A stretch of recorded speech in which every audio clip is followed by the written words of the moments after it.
আসসালামু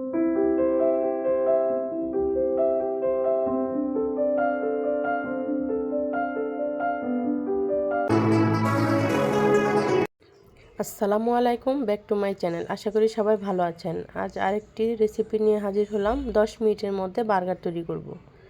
তবে চিকেনটা আমি আগেই ফ্রিজে রেডি করে রেখেছিলাম, এখন আমি ভেজে নেব। তবে চিকেন কিভাবে ম্যারিনেশন করেছি সেটা জানতে চাইলে আমাকে নক করবেন। এখন রেসিপিটি বড় হয়ে যাবে দেখে দিলাম না। আমি চুলার জালটা আস্তে করে আঁচ দিয়ে ভেজে নিব। এক পাশ উল্টিয়ে দিলাম। বার্গারের চিকেনগুলো আমার হয়ে গিয়েছে, আমি এবার নামিয়ে রাখলাম। এখন আমি বার্গার সস তৈরি করব।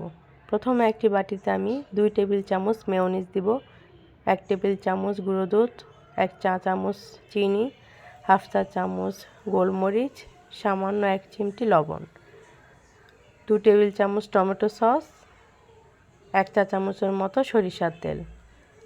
এগুলো দিয়ে ভালো করে মিক্সড করব। আমার বার্গার সস রেডি।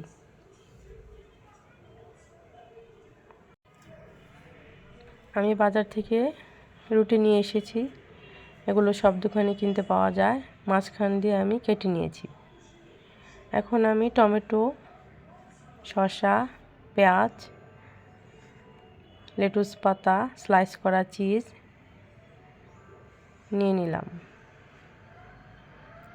প্রথমে আমি রুটিতে সস ভরিয়ে নিব, যেটা আমি কিছুক্ষণ আগে বানালাম।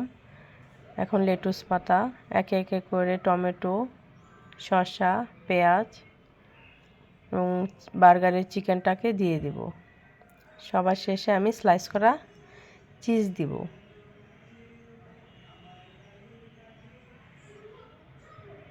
আমার 10 মিনিটের মধ্যে বার্গার তৈরি করা হয়ে গিয়েছে। আপনারা দেখতে পাচ্ছেন, খুব লোভনীয়। আমার ভিডিওটি এতক্ষণ দেখার জন্য সবাইকে ধন্যবাদ।